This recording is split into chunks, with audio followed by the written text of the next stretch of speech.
我建议您做进一步检查。您肺上的这块阴影，您有话直说。我建议您到市里的中心医院好好检查一下。这样，我马上给您介绍蒋主任，他是这方面的专家。这方面是哪方面啊？您还是和蒋主任好好聊吧。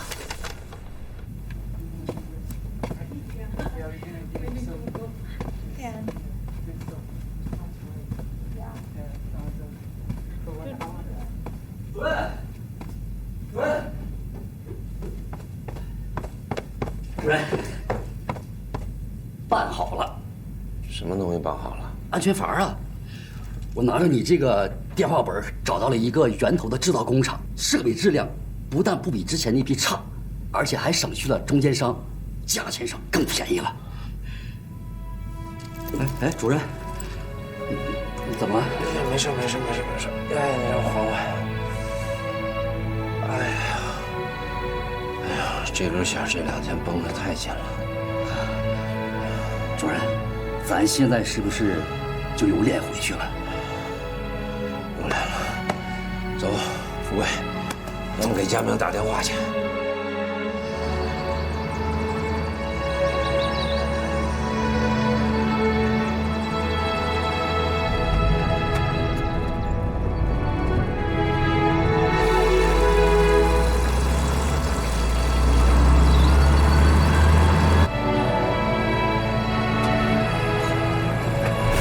来，这边请。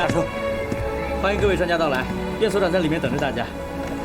哎，这都到饭点了，大家都累了，不先安排吃个饭吗？叶所长真有安排，来，我们这边走。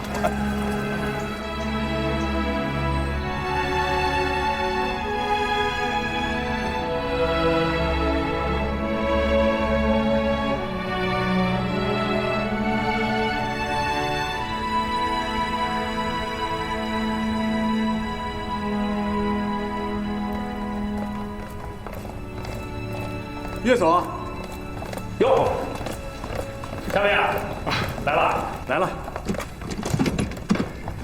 我们的叶所长。大家好。我跟叶佳明呢，费了很大的力气才把大家聚到这儿。这儿风景优美，山清水秀，是个好地方吧？领导，主要这个地方真是僻静啊，与世隔绝。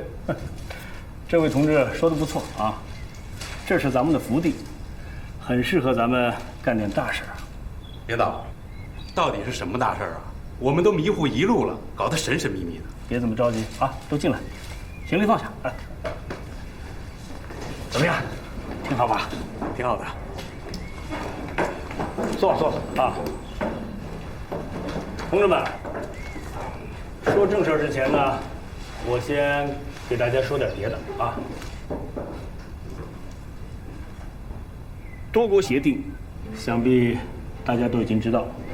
表面上看，它对我们是件大坏事，尤其是对我们目前来说，我们刚刚设计完成，已经开工建设的秦昌核电站2期的设备采购难度会大大的增加，甚至会有采购不成、影响进度的风险。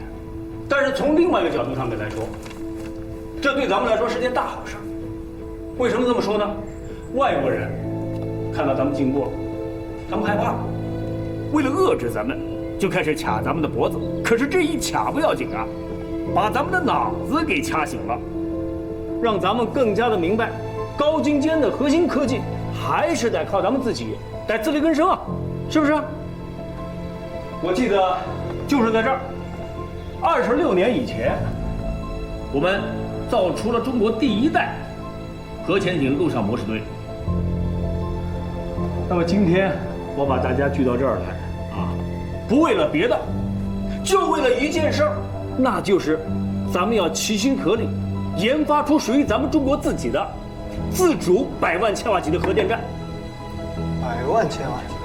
领导，说吧。秦昌1期只有30万千瓦，秦昌2期也只有60万千瓦，现在一下子要提到100万千瓦，而且是完全自主的100万千瓦，这难度提的是不是有点高啊？说得很对，我也非常的赞同。啊，但是呢，有一点我要提醒大家，秦昌核电站85年开始建设，到1991年并网发电。那咱们秦昌2期呢，从1987年开始设计，到今年96年才开始投入建设。我们预计要到下个世纪初才能够并网发电。就咱们目前各方面的条件来说，确实是不够建成一座100万千瓦级的核电站。国家要发展，科技要进步，10年以后呢？20年以后呢？所以说，咱们的步子要放稳，心态一定要踏实下来，但是眼光一定要放远。我们要从现在的1996年放眼到2006年、2016年、2026年。毕竟我们现在所做的一切，只有到那个时候才能够看到成果。我们眼下所做的决断，肯定是要到未来的舞台，甚至于我们下一代的核工业的专家，他们才能够来完成。正所谓啊，立足当下，成就未来。我们就是要带着成就未来的这颗心，这个目标，更快的、更扎实的，把当下的基础打好。啊。哦，对了啊，还有一件事情我要跟大家说一下，是这样，科研工作要搞，啊，本职工作咱们也不能丢。也就是说，咱们所有参加这个项目的同志啊，在这个阶段里边，同时都要肩负起自主研发和秦昌2期建设的2副担当，啊，都不能耽误了，是吧？大家心里边都要有思想准备，能接受的留下来，凡是心里边有异议的，随时提出来啊，我们马上就可以坐车回去啊。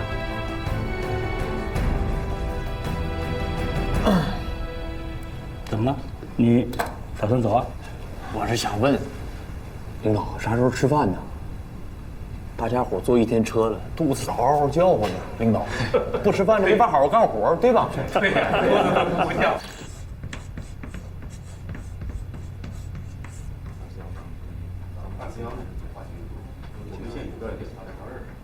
没有什么潜力啊。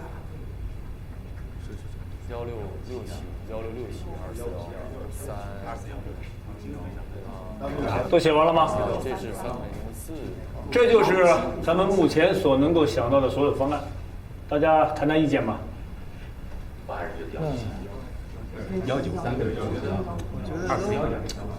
157，我认为啊，还是157最稳定，对吧？目前国际上主流应用最多的堆芯布置方案就是157，而且呢，跟它适配的设备也是最多的。如果我们从它开始啊，肯定是最快的。其实我们大家都知道一个道理啊，这个堆芯就等于是煤嘛，是吧？我们都知道。其实不管是157、157加长，还是这个241、193，我觉得都没问题，都可以。不就是为了把这个水蒸气烧出来吗？但是有一个问题啊，第一，那首先就是这个煤我们烧的到底有多透？越透越不安全，安全阈度越小。第二个就是这个煤越多的话，那如果烧出来的水蒸气跟之前一样多，那是不是就越不划算？所以我觉得大家的焦点应该放在这2个方面，就是划算和安全的问题。我们要在这2个中间寻找一个平衡点，这个平衡点找到了，那自然而然的堆芯的设计方案也就出来了。但说吧，你又说不出来，所以还是得算，得慢慢的算。对，我觉得得算这个，真的。我也同意，那就从157开始算。157。慢点，走，加油，走你，过了这个坎就可以了。好，慢点，使劲。你说他们骑我自行车干嘛去了？陆妈，你别生气，他们是给叶爸爸送药去了。他们知道你叶爸在哪儿吗？好像应该知道，知不到。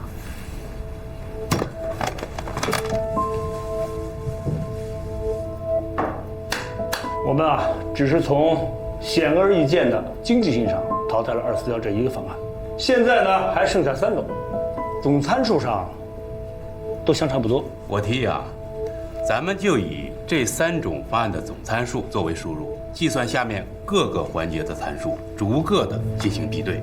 不成啊，照这样的方法计算的话，工作量会很大啊，时间怕来不及啊。从现在看来啊，我个人感觉还是157比较成熟。157这个方案虽然成熟也很经济，但是肯定是不行的。这里面有一个致命的问题，157的堆芯布置的方案最开始那是老外发明的呀，这里面就牵扯着一个知识产权的问题。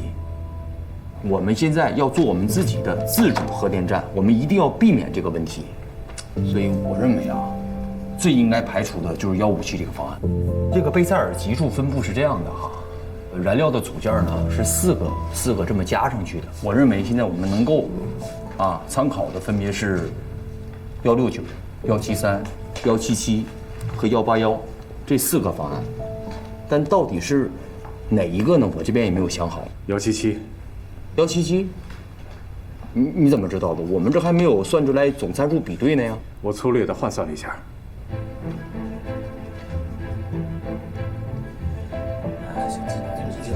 177，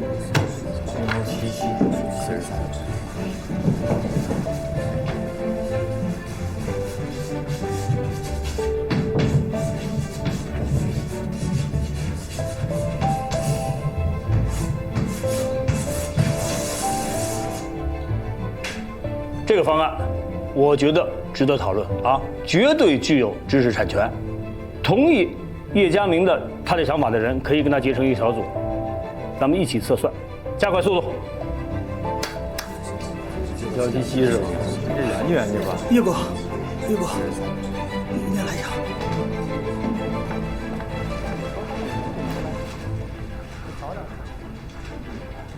拿我先。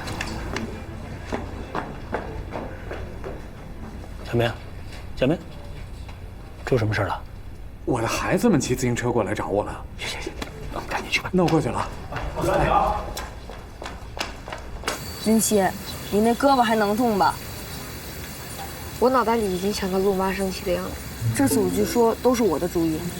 不过这车怎么办？咱找孟大爷呀，孟大爷什么都能修，但他修不了你。我得带你上医院。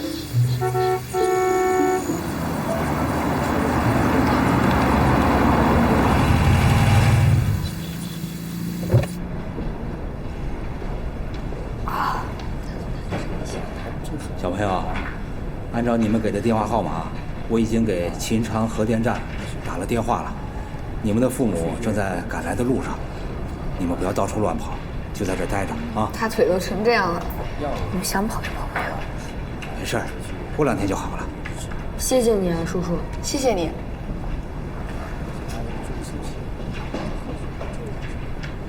李奇，你看那个人像不像孟大爷？特别像。走，去看。哎，林奇。哎，怎么样？怎么样？没事吧？没事吧？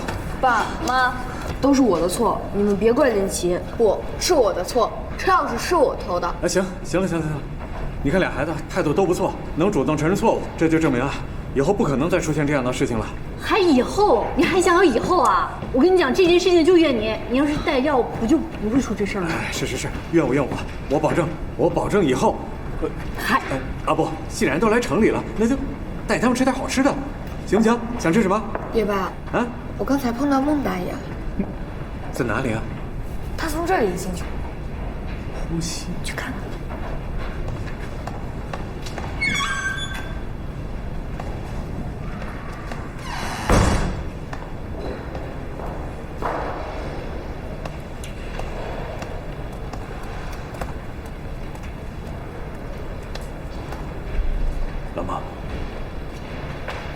老妈，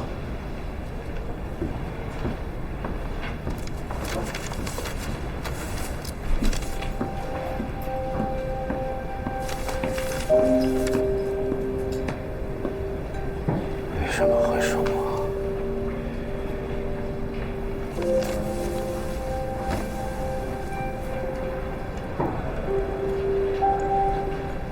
老妈，你别担心啊，咱们可以找最好的医生、最好的专家，咱们可以去上海，可以去北京，啊，你别担心。医生。生说是晚期，来不及了。老孟，你还这么年轻，怎么可能来不及呢？老孟，打起精神来，打起精神来！你是谁啊？你是孟志远，这道坎儿你就爬也得给我爬过去，听到了没有？江明，我要不在了，小薇怎么办呢？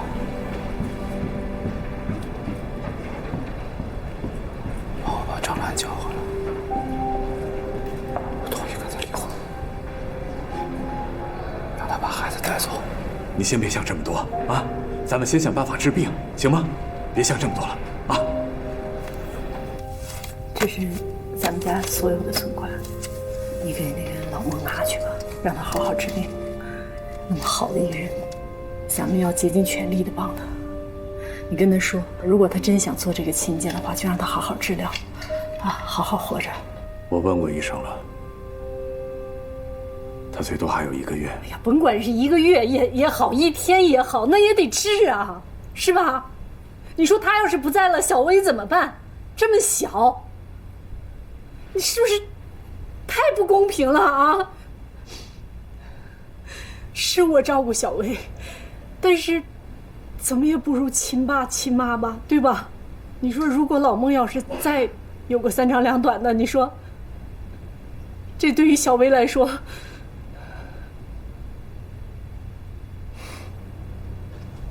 云正，但这个事儿，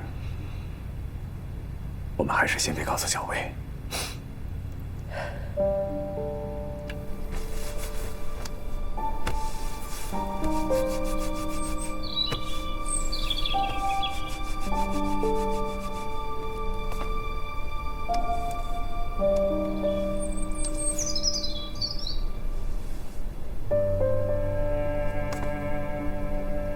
小薇啊，爸爸这次要去一个很远的地方出差，而且要去很长时间。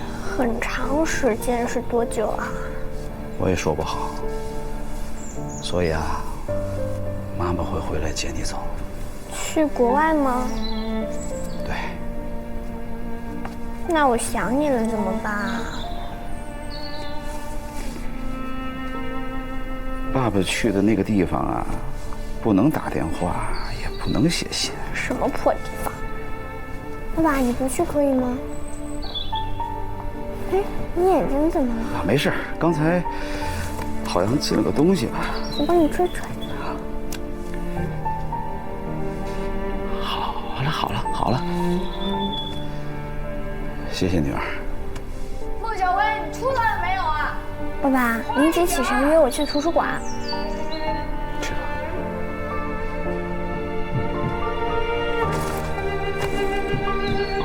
爸爸再见。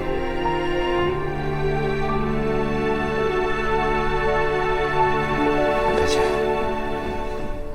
来了，真的是慢走吧。走，快！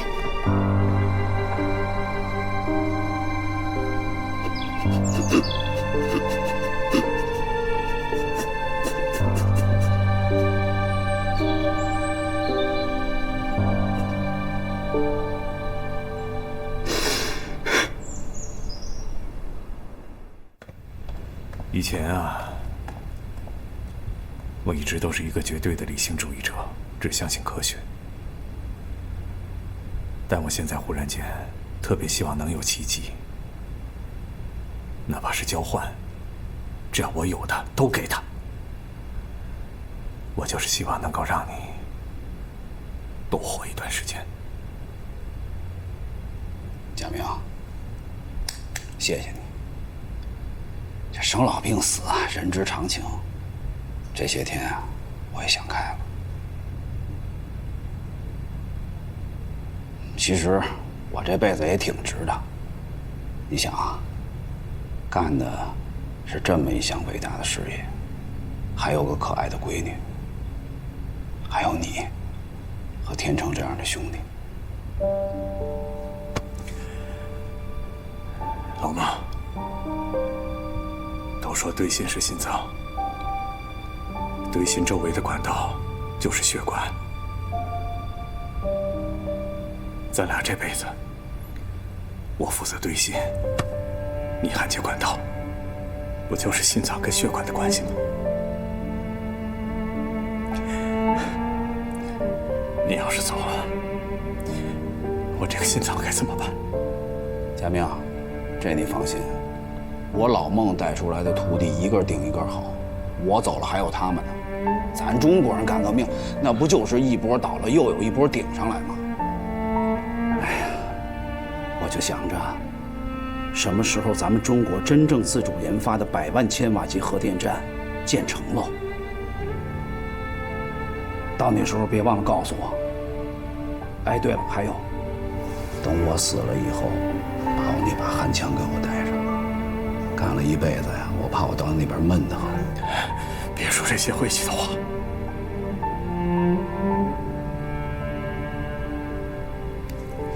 这块表是我刚工作的时候攒钱买的，现在不值钱了，可得陪了我一辈子。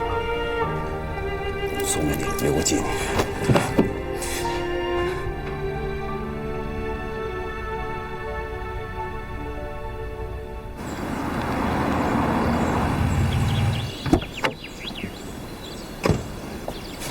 哟，文教授，您怎么来了？哇，我的岳大所长啊！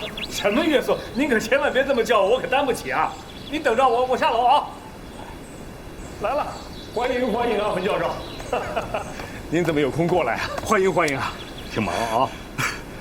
哦，这位是你的师弟，继你之后我带过的最优秀的学生许继川。许继川，我读过你的论文。对了，前一段时间他的论文还发表在了国外的一个专业杂志上，真不错。你看，我这个当师兄的，自愧不如啊。还是文教授教得好。师兄，幸会。你好，幸会。岳所，我可是带着领导的嘱托，来检查你们秦朝2期的准备工作的。这样吧，文教授，你看您一路也挺累，咱们屋里聊。来，请。路上都还好吧？来，行。哎，同志们，手里的活先停下来。文教授来了，过来一块儿听一下啊。大公，来，文教授来了，领导好，大家鼓掌欢迎。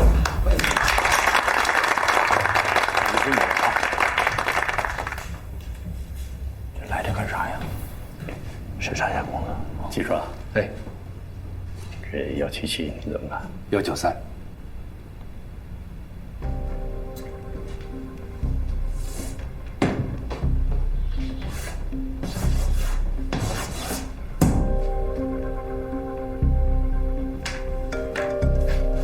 大家都坐吧。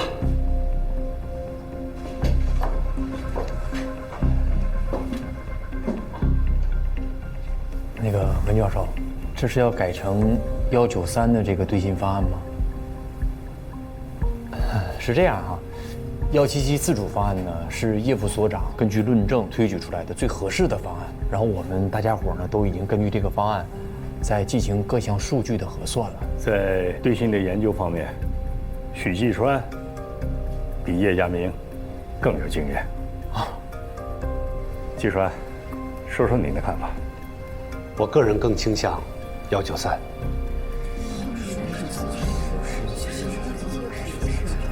律所啥意思啊？顶头换帅呀！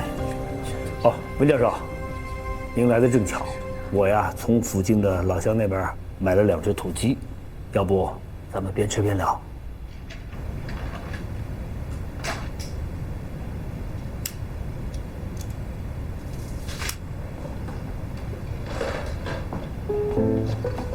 难不难？需不需要我帮你？我知道你在想什么。你说我爸怎么能这么偏心呢？明明你是弟弟，对不对？非得给你最差。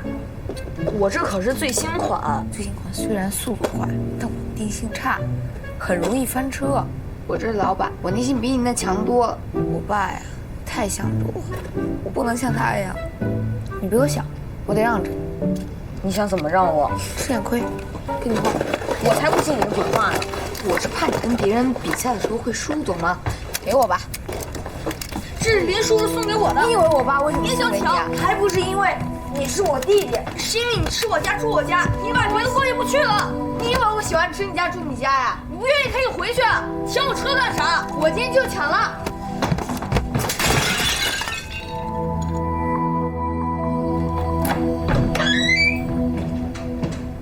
孩子们，人呢？怎么了？头怎么了？撞了？我看看。这怎么弄的？摔了？我看看。林奇呢？爷爸，林奇他回家了。他钥匙都没拿，回什么家？小薇，你跟我说他是不是犯浑了？你别着急。林奇为什么回家呀？他。启辰，怎么回事？说话呀！他打我。他为什么打你啊？老爷，是林奇打了启辰，又不是启辰的错，干嘛？启辰，没事啊，叔叔现在就回家，替你好好教训他。哎，别，你干嘛啊？你说，怎么回事？为什么打你？不说话，今天别吃饭。哎，你朝孩子吼什么呀？都是你惯的。行，我不跟你一般见识，孩子事你别管了，我来解决。去，你到一边去。怎么解决啊？对就是对，错就是错。3个孩子要一碗水端平，不能偏向任何一个。那你为什么总是偏向林奇呢？因为你是我儿子。就因为我是你儿子，我就应该被忽视吗？每次犯错，只训我，哪怕我做的再好，也从来没得过你的表扬。我所有的东西都被他分走了一半，我的房间，我的玩具，我的爸爸妈妈。但在你眼里，这一切好像都是应该的，哪怕就像现在这样，你给我的也只有批评，没有一句关心。如果你喜欢他的话，那好，让他当你儿子，他留下，我走。启辰。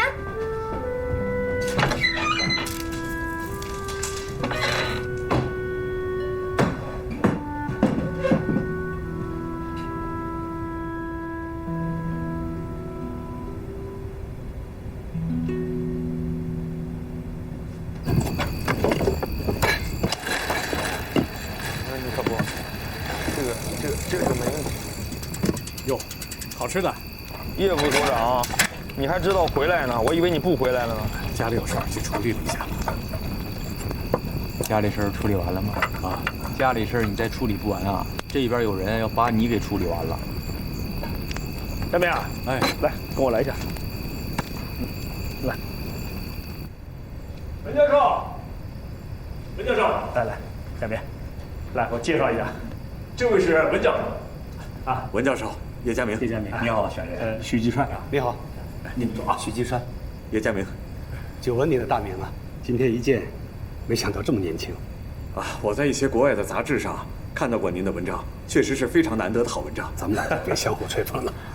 坐，来，咖啡来了，别坐。来，文教授一杯咖啡，谢谢。夏明啊，文教授是一直喜欢喝咖啡，想必季川师弟你也一样吧？来，请。我读书的时候啊，跟老师一样，也喜欢喝咖啡，可现在更喜欢各地的绿茶。嘿，这小子还真是直肠子啊！咖啡都送到嘴边了，难不成还让你师兄给你来杯绿茶？行，算我欠季川师弟一杯绿茶啊，下回来补上。说错了，自罚一杯。文教授啊，是咱们核工业的老前辈了，对咱们研发自主的堆芯计划非常支持。谈不上支持。4年前，中央领导在东南沿海各省调研，提出了我国核电发展要采取国产化和买容量2条腿走路的方针。这就是在说，不否定国产化道路的同时，还要考虑到国产化它毕竟有个过程嘛。如果等到全部国产化之后再发展核电，那就晚了。所以这些年呢，我是既提倡自主，也呼吁引进。文教授，引进确实是一条路，但是如果引进不到核心的技术，那我们其实还是受制于人啊。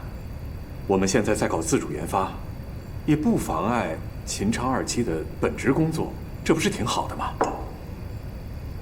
小叶同志，自主和引进，它不是非黑即白的对立关系。你要明白，我们大家的目标可都是一致的。从目前情况看，中国核电最重要的就是效率。既然咱们比较落后，那就要把有限的资源投入到产出更大、回报更快的地方去。是，先全盘引进国外技术，在引进中消化吸收，打好基础，再自主创新。这样既能快速提升核电发电量，也比从头研究省力得多、有效率得多。小叶，这一个账你总是算得清的吧？啊？还有1个月，我们要在上海召开一次核电国产化的大型讨论会。如果你们能够在讨论会之前有个阶段性的研究成果，那我在向上面汇报的时候，也好有话可说。1个月，那这时间太仓促了。正因为文教授知道我们时间紧迫，所以啊，才把季川师弟派过来协助咱们工作呢。叶总啊，我可以慎重地告诉你，季川，他可不是来协助。我是希望堆芯的研究工作由他来主导。当然，小叶同志，你也不要有意见，更不要有思想包袱，一切都是为了科研工作嘛！啊，老师放心，我会尽力的。193的方案是您提出来的？是的。我不同意，我还是坚持我的177方案。177方案。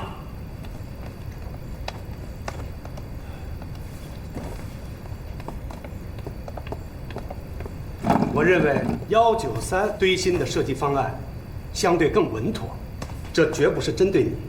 从严谨、科学的角度讲，我否定177的设计方案，原因只有一个，就是它的经济性。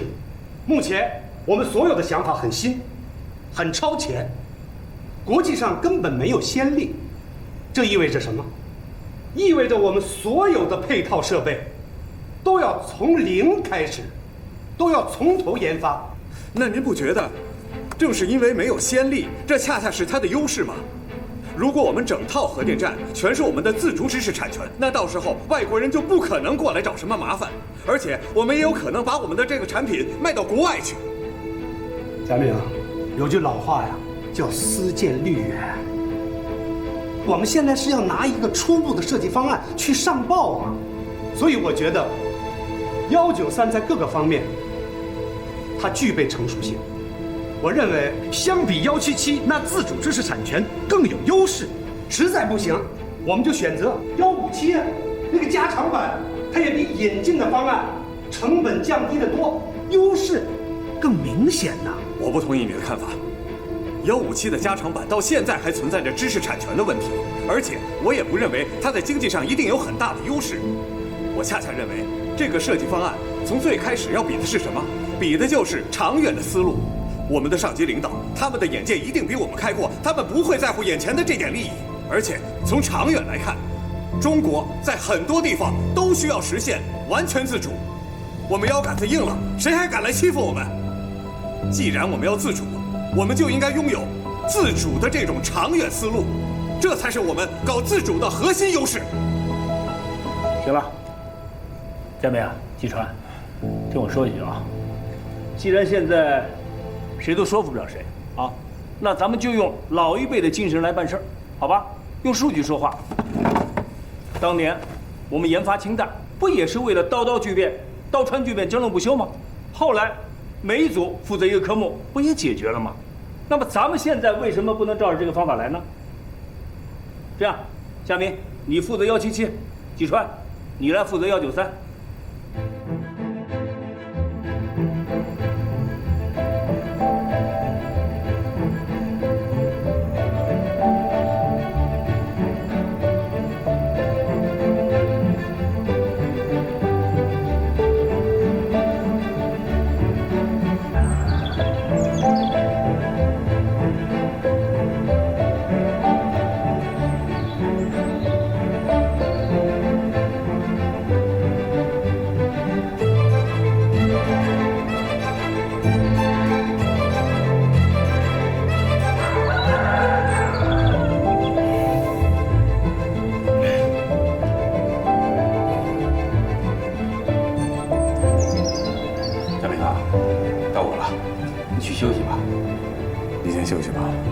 再多休息一会儿。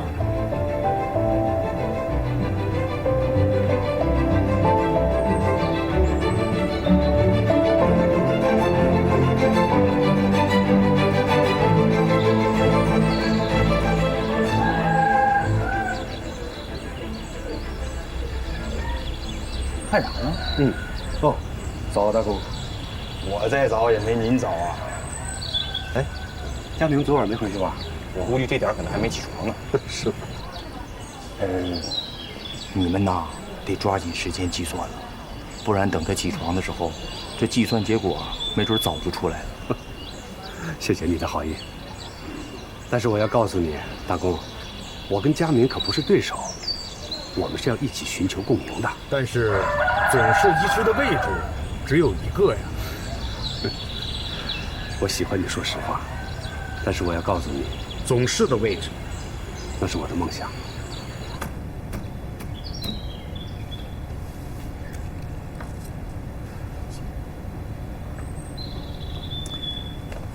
何姐，易佳明呢？机房呢？机房。哦，好。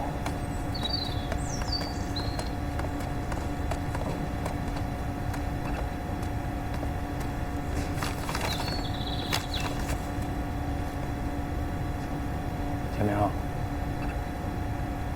佳明，你这一夜没睡啊？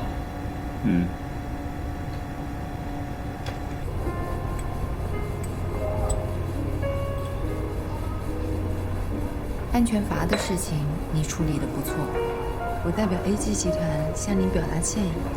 关于退款和违约金都在走流程。跑了几万公里，就为了一句道歉，这不太符合你们美国人的价值观呢。我是华裔，相比于西方人的价值观，我更倾向于东方人的价值观。不需要道歉，你们也没伤害到我。上次我还喝了你们高管一杯威士忌呢，这杯咖啡就当还礼了。李先生，我还有个建议。是不是还想继续跟我们合作呀？如果是这件事的话，那你们必须联系我的上级领导。我们是想跟您合作。跟我合作的意思是？有没有兴趣加入我们 AG 集团？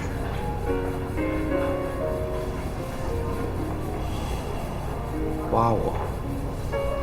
你们也不缺人才啊。我们缺少对发展中国家了解的人才。中国的经济结构已经发生了根本性的转变，我想过不了多久，知识和资本将加速取代体力劳动者，工业生产将从劳动密集型转向知识密集型，譬如半导体、芯片、药品制造和清洁能源，这里将成为我们很重要的市场。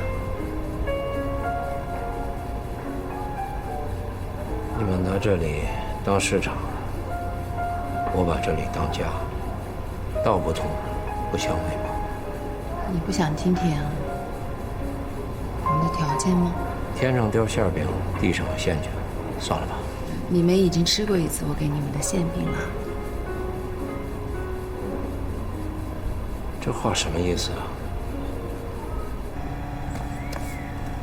不过你放心，不说是兢兢业业吧，那我也算勤勤恳恳，是吧？放心。哎，店长，有什么事吗？聊点业务上的事儿，丁主任。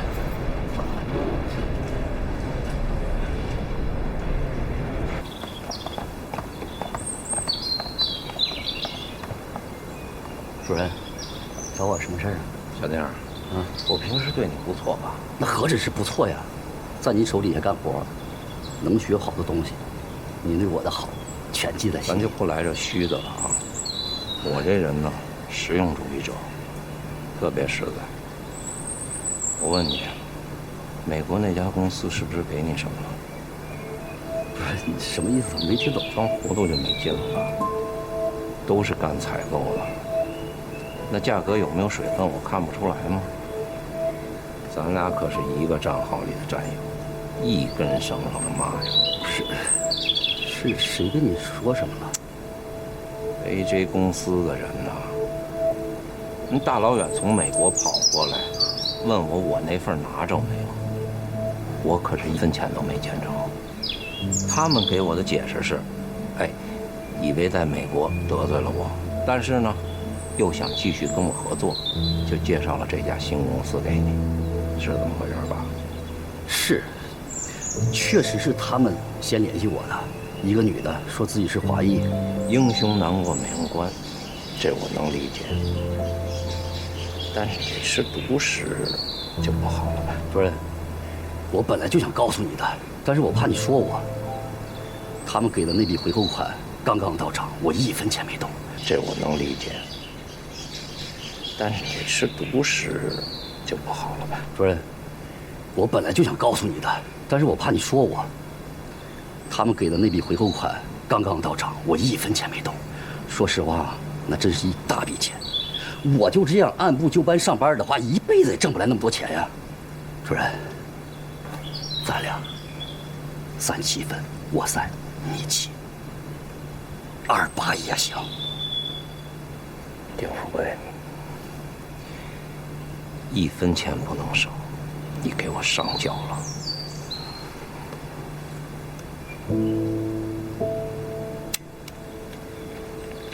丁迪是你堂哥，我不难为你，你自己自首去。主任，你听我解释。还有啊，你订的那批安全阀已经终止合同了，待会儿回办公室把你所有东西收拾好，给我走人，不想再看见你。主任，你再给我一次机会，我还年轻。这跟年不年轻有关系吗？啊！你忘了你是在为国家工作。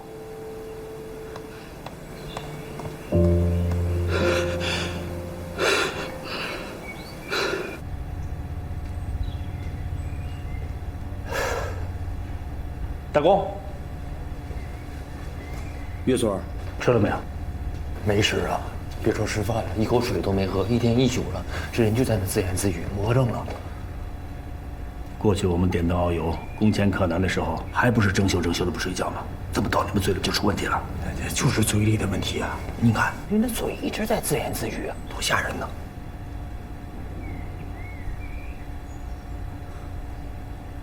小明，到饭点了，该吃饭啊！小明，没时间。数据测算不是你一个人能完成的事儿啊！停下啊！人多力量大嘛。等同志们都休息好了，跟你一起算，行不行？对，一起算。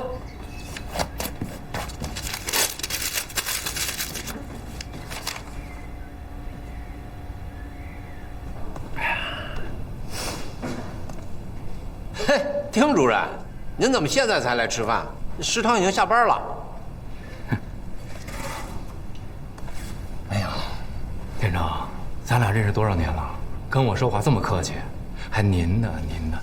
太见外了。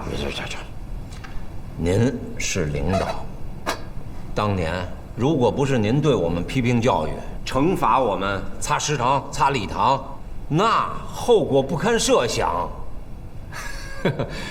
这些陈芝麻烂谷子的事情，你还记得呢？你要不提呀，我都忘了。我就记得那时候啊，年轻气盛，没少犯错误吧？我那时候没少为你们在秦院长面前说好话，嘴皮子都快磨破了。丁主任，您这次是来替丁富贵说好话的吧？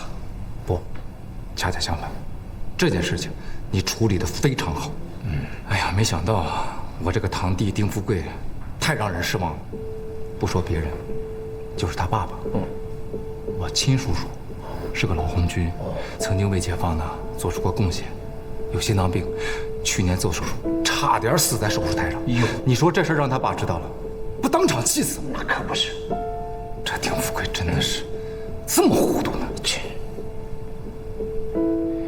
哎，算了，其他的话呢，我也不多说了。回扣那笔钱，他一分没看到，也没给国家造成任何的损失。还有，你们在美国之行呢，他一五一十的都跟我说了。天成啊，我这脸啊，让他在厂子里给丢尽了。我不担心他的前途，我是担心他爸爸的身体。当年我考上大学的时候，还是他爸爸给我出的路费，所以这件事情啊，咱不看僧面，看佛面。丁主任，我是一个孤儿，我连我亲爸亲妈都没见过，所以您跟您亲叔叔这感情，我不太能感同身受。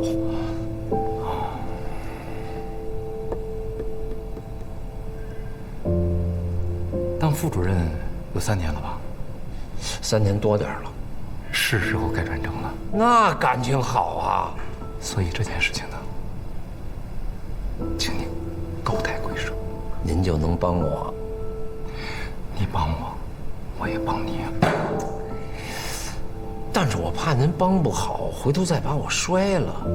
您看，这录音带我刚交上去，您早来一步就好了。林天成，咱俩这么多年的交情，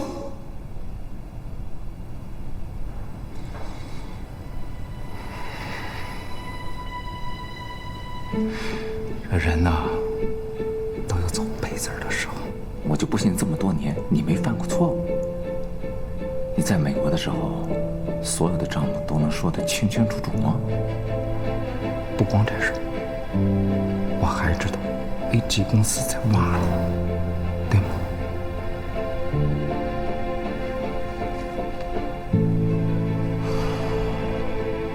看来丁富贵还真的是什么事儿都没瞒您。我这儿还奇怪，AG 公司的人怎么会知道我家电话呢？这下破案了。行了，丁主任，话说到这份儿上，咱也就没什么交情啊。您先忙着，我还得上班去呢。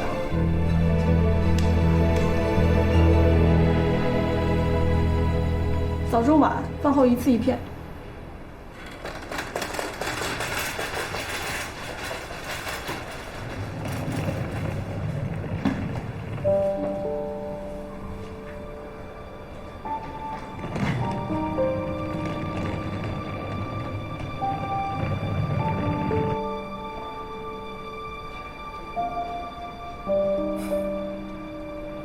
同学们，来看这里，这儿呢就是我们国家首座核潜艇陆上模式堆试验基地的总控台。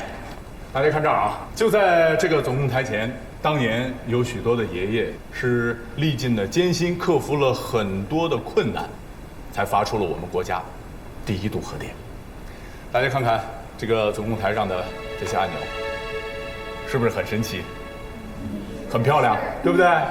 但是我告诉大家，想要操作它非常非常的不容易。我们在核电站啊，就有一批这样子的人，他们的工作的岗位就是在这个操纵台前，通过他们对这些按钮的操纵，控制和运行着整个核电站的仪器和设备。他们是黄金人，这个我知道。那你给我们讲讲什么是黄金人？黄金人呢，就是核电站的操纵员。我爸说，培养一个操纵员是特别难的事儿，要花好多钱，换算成金子，和他们体重一样沉，所以才叫黄金人。你说的呢基本上正确。这样的，我给大家讲一下啊，什么是黄金人。当年啊，我们国家培养第1批操纵员是很不容易的。当时是我们把他们送到了英国、法国，当时的费用非常高，130万法郎，折合人民币呢就是195万人民币。哇！大家想一想啊，80年代那个时候195万，那可不就是黄金人吗？吴叔叔，那怎么样才能成为黄金人啊？那可难了。要想成为黄金人呢，那是得通过重重的考试和关卡。当然了，对于你们来说呢，现在就是好好学习。对了，我告诉你啊，目前来说呢，我们国家所有的核电站当中还没有一位女性操纵员，对吧？你是不是也想当黄金人？我不想。那你还问这么细？我爸想让我当的，就是因为不想，所以才要问这么清楚。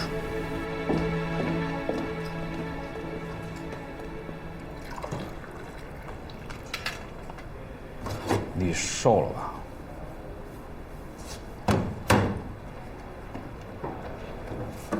我没想到你愿意回来，之前是我把你看低了。我觉得好像从来都没真正了解过你。我都不了解我自己。我有的时候在想啊，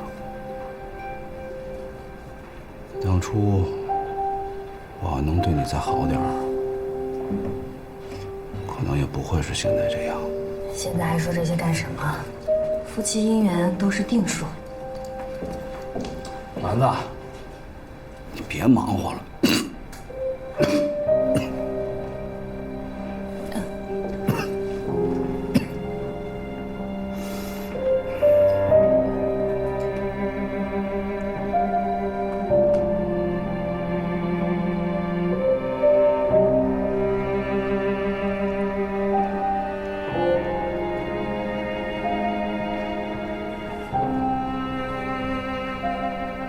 明明这些伤疤，那些年都在，可那个时候，我从来都没觉得这是勋章，反而拿这些来刺激你。你知道我当时想什么吗？我就想，就是因为他。你才忽视我和小薇的，所以现在想想，那个时候你该多疼啊！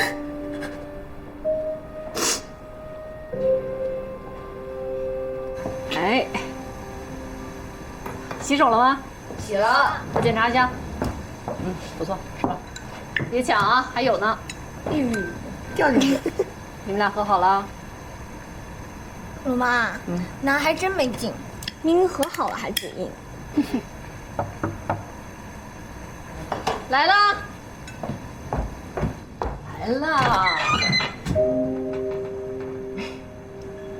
张兰，你回来了。云珍啊，好久不见。就是，好久不见，快进来。来。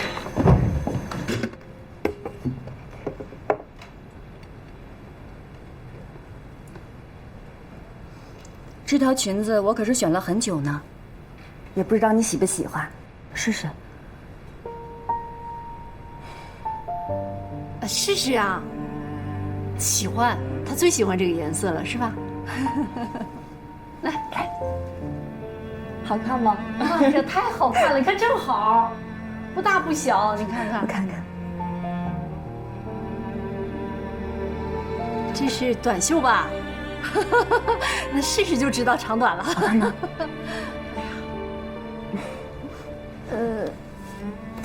马上开学了，我去写作业。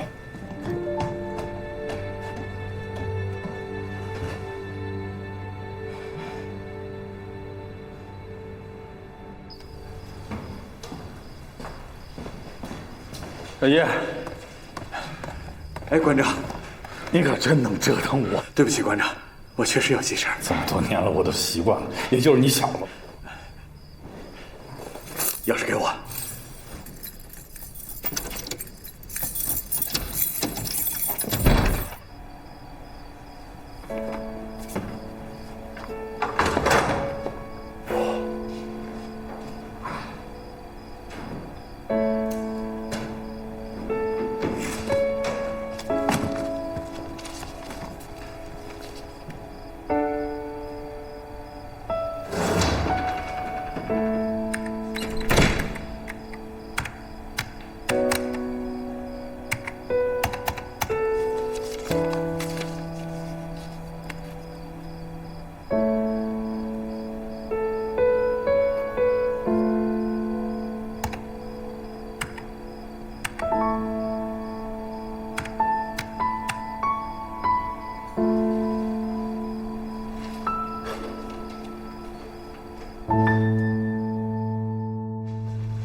故事记下来，同志们，咱们都不等了啊！关于177、193的这个数据我都已经看了，光从数据上来看，相差的不远。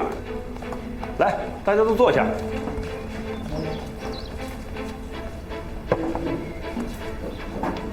咱们秦昌2期的建设啊，事情一件接着一件，确实是影响到咱们的进度了，啊，所以啊，我建议趁着大家都在，就这2个方案，咱们一起投票表决。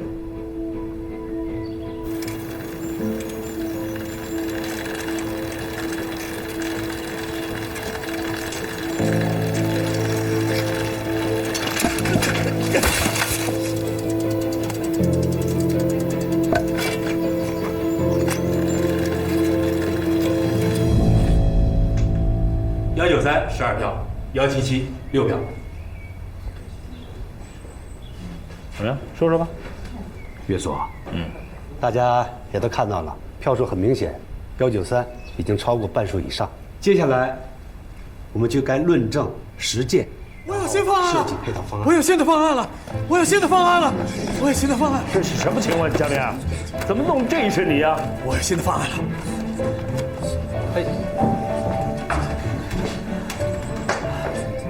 当然，我这个新的方法还是关于177的，只不过有了新的思路。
大家凑合着看啊，写的过于潦草，过于潦草。但是，大家基本看清楚了啊。来，这上面比较清晰，来，大家可以传阅一下。现在，177方案它的优势在哪里？大家一目了然，数据能够说明一切。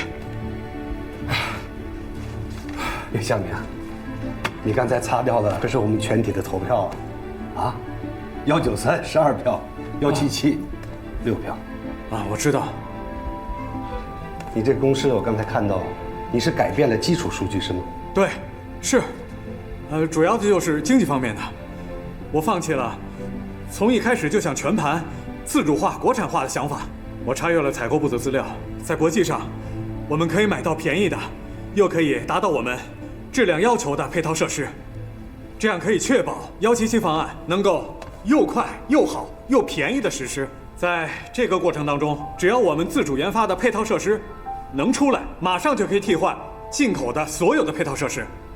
所以我觉得177方案不管是经济上，还是研发的难度上，以及哪怕在将来我们想完全自主化的可能性上，都有了非常大的优势。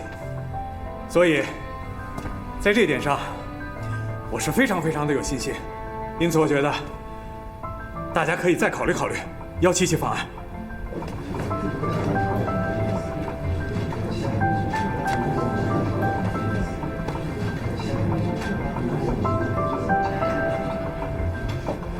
岳所，我建议新的177方案，我们大家再投一次票。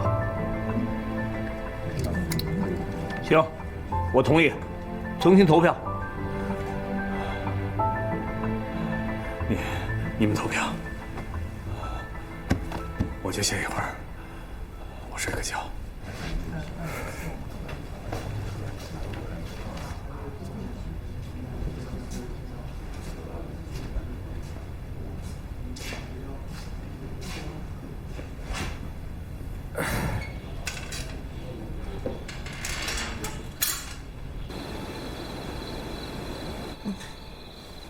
好，上盖。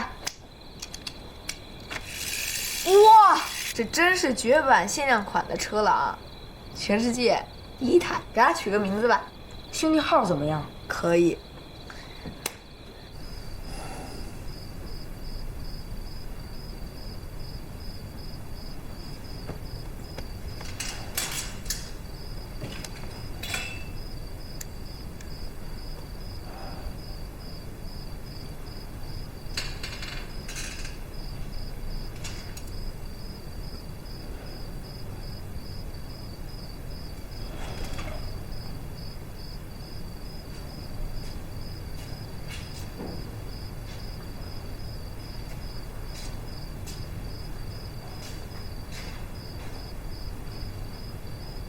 睡醒了。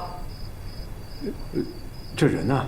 秦川2期工程工作还挺忙，老岳让大家都回岗位上去了。下周抽出1、2天时间集中讨论，以后可能都是如此了。来，喝杯水吧。谢谢。这个时间安排的还挺合理。投票结果出来了，你不想知道？姚希奇，那么自信吗？我相信我自己。大家也都相信你。80%的人啊都投了姚希奇，包括我。恭喜，你赢了。谢谢。其实啊，我做这些事情啊，从来没在乎输赢。我就是觉得，每一代人有每一代人的使命。如果在我的有生之年，能够创造出我们中国自己的堆芯，我就觉得我的使命完成了。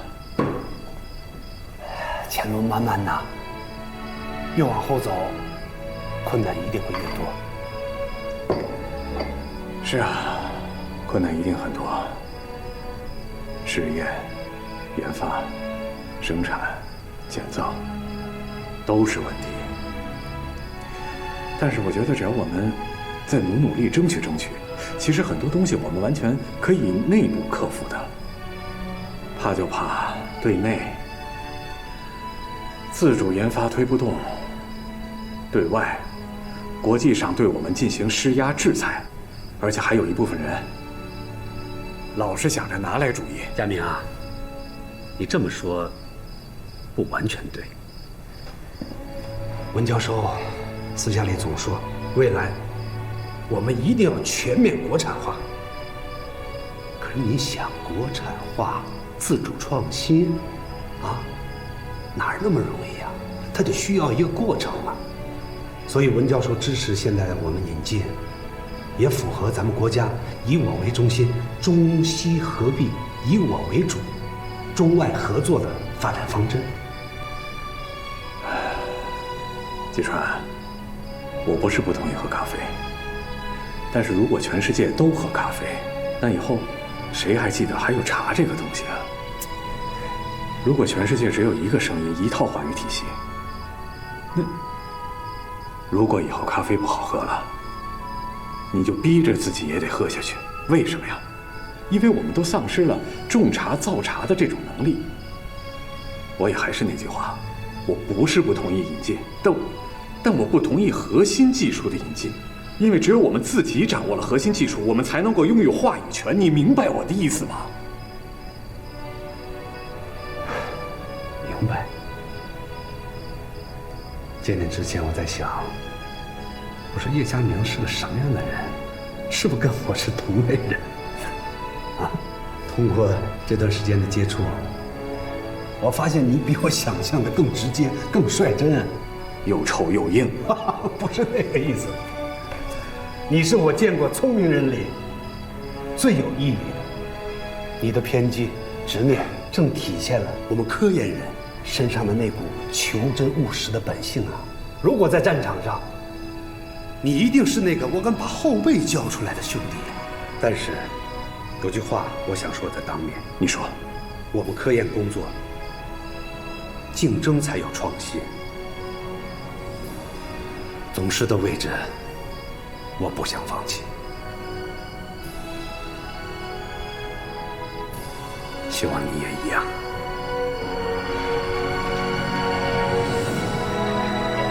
一样。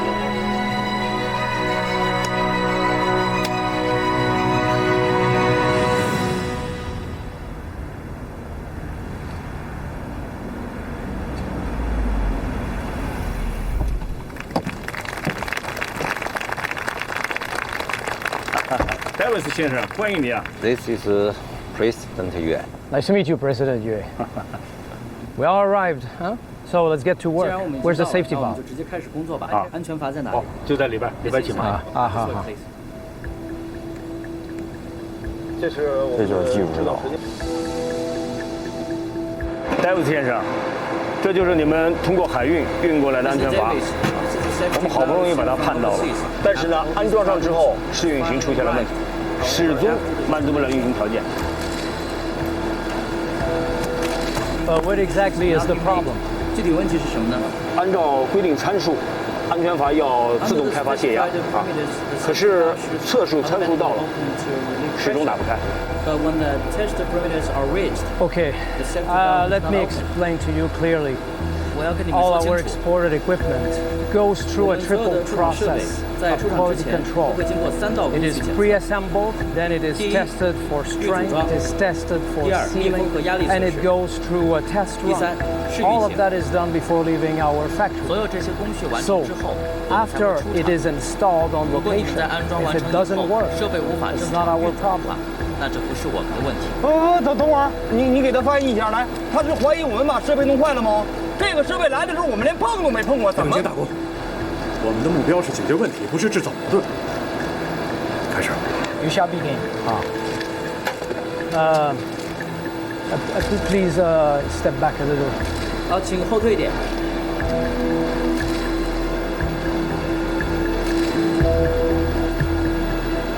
A little more, please. 再后退一点。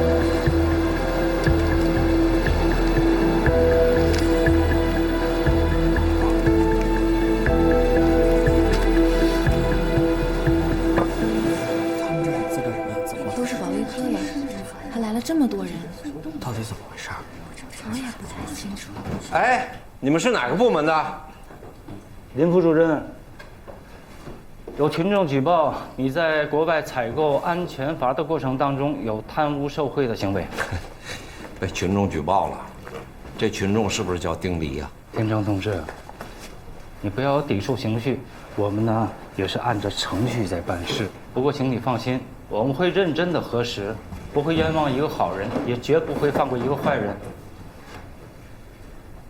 过2天我还要出差，你们这么查影响我工作，这个责任怎么算？这个就不用你操心了，上级领导已经安排别的同事替代你了。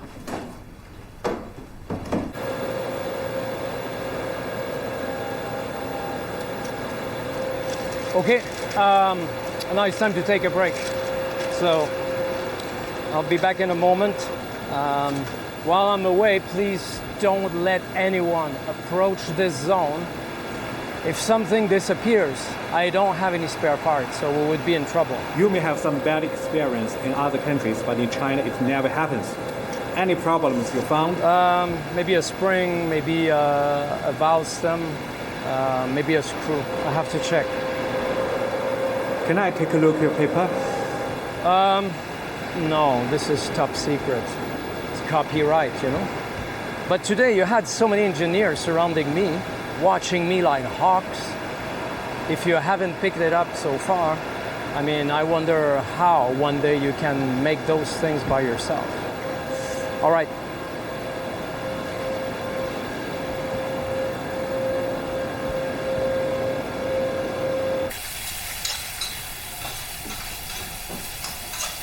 爸，你怎么在家呀？回来了，饭做好了，洗手去。哦，好。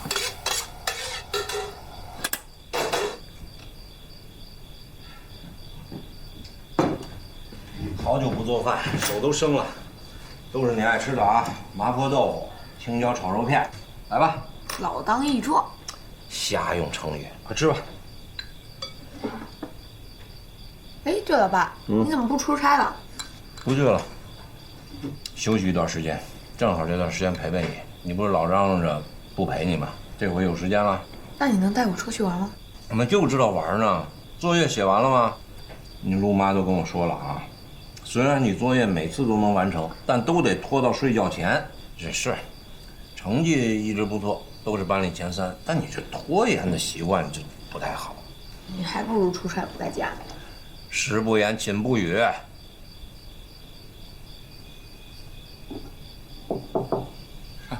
店长，吃饭呢？有事儿啊？出来一下吧，就几句话。林奇，你自己吃，我跟你丁叔说2句话。不管他们怎么调查你，我是相信你的。行了，丁主任，我知道你是过来干嘛的，看我笑话的是吧？但是我相信组织上肯定会把这件事调查清楚的。你不要总是把我想的那么狭隘，行吗？我绝不是那种小肚鸡肠的人。但是贾科长这个人吧，他跟你关系不错，我知道，那都是表面现象。我找你呢，就是想提醒你，贾科长这次一定要查个水落石出。我听说啊，凡是经你手的采购项目，他要从头查到尾，包括建厂初期的账都要查。那查的是我，又不是你，你紧张什么呀？我担心你啊，有几个人经得起这么查？当然了，我相信你啊，你是没问题的，但是这么查，你让邻居七嘴八舌的，不好听。再说了，领导也不敢给你重任了。也有道理哈，那您给我指条明道呗。哎呀，你是个人才啊，多可惜啊！哎 ，AG 公司不是想聘请你吗？你不如就趁着这个机会啊，到外面闯闯，说不定啊，外面的世界更适合你。你的意思是让我主动走人，对吧？但我这一走，那我贪污这罪名不就坐实了吗？我这是善意的提醒啊。路呢，已经给你指明了，怎么选，自己看着办吧。打死你个大蚊呀！没打着，蚊子啊！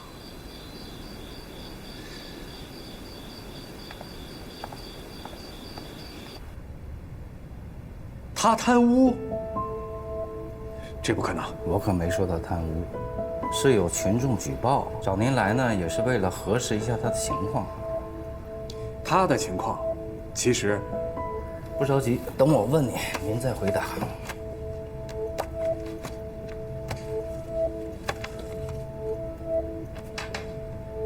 听说他每个月都给你们家钱，对吗？是有这么回事儿。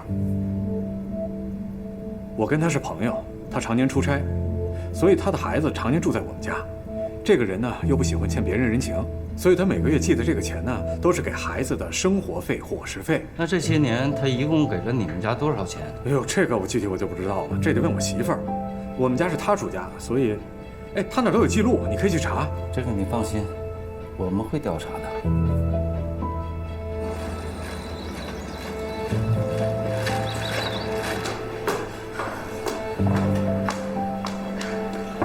所长，陆主任，哎，岳所长呢？所长刚走，他去厂房了。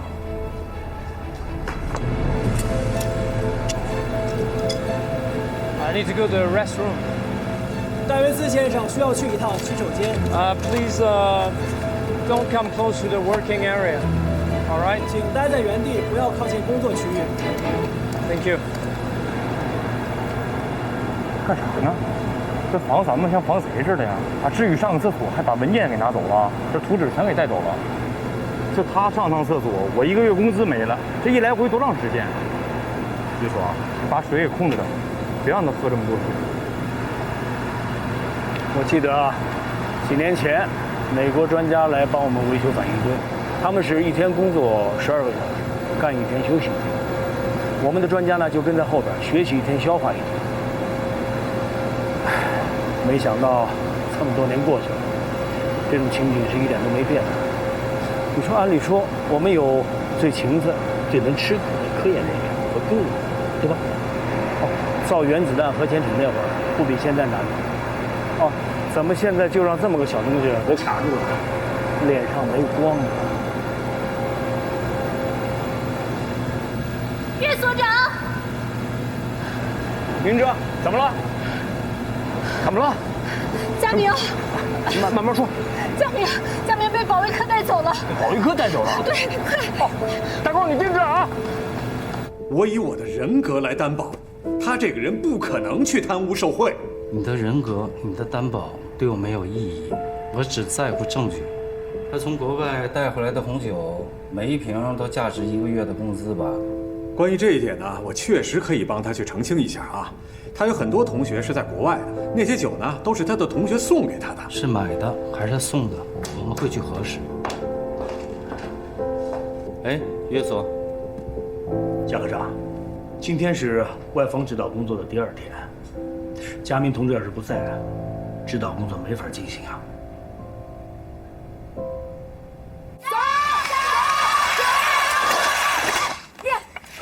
丁丁，你又输了，这局不算，再来一局。都玩2天了，你们的车不对，作弊了。输不丢人，玩赖才丢人。我从来没见过这个型号的车，这车是我改造的，根本就不算作弊。你撒谎，肯定是你爸帮你改的，除非你们能证明这辆车是你自己动手改造的。我能证明，你不算。凭什么我不算？你没妈，你爸也不管你。你天天住他家，肯定替他说话呀。他有妈，我妈就是他妈。哎呀！别打！别打！现在道歉。今天你的车坏了。林奇、叶启辰，我要告诉我爸、我妈还有老师，说你们打我、欺负我。不能让家长知道。丁，哎，不就是一辆车而已吗？我赔你一个世界上最厉害的马达。但你得保证，不要告诉家长和老师。你去我家拿我爸工具箱要干什么啊？要干一件大事。我可告诉你啊，我马上就要比赛了。每次到这种关键时刻，你总能弄出点事拖我的后腿。那你可以不来啊。不过你爸这宝贵的工具箱弄坏了，我可赔不起啊。再说了，陆妈让你看着我们，对吧？嗯。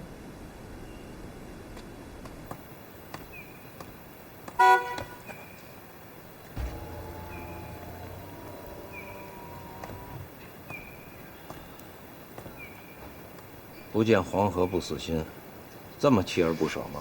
这是公司派给我的任务。你不会是想把这辆车上的发动机拆下来吧？我有那么傻吗？我是想从这上面随便拆个零件，门后不管。丁丁他有那么傻吗？拿着，翻到31页。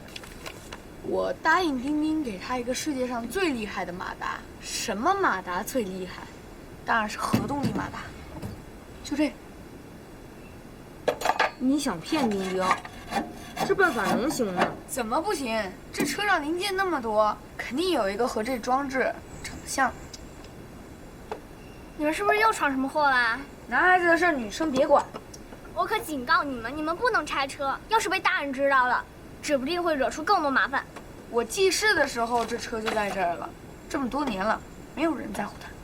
就算找到了，丁丁他能相信吗？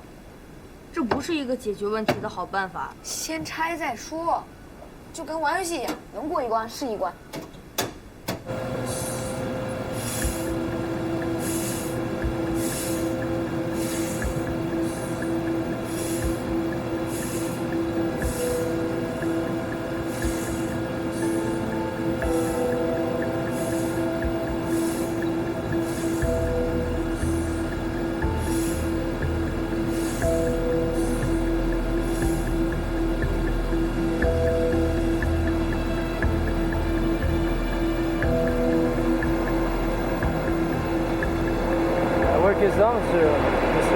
岳所长，我们的工作完成了。好，谢谢。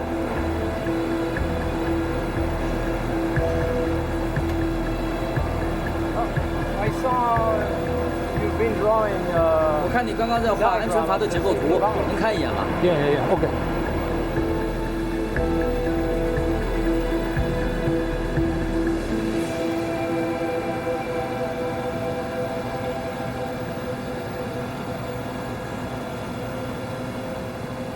好，要走是吧？啊，那我们送走。 Do you accompany me? I can't find my way. 啊，不用送，你们做自己的工作就好。谢谢，谢谢。拜。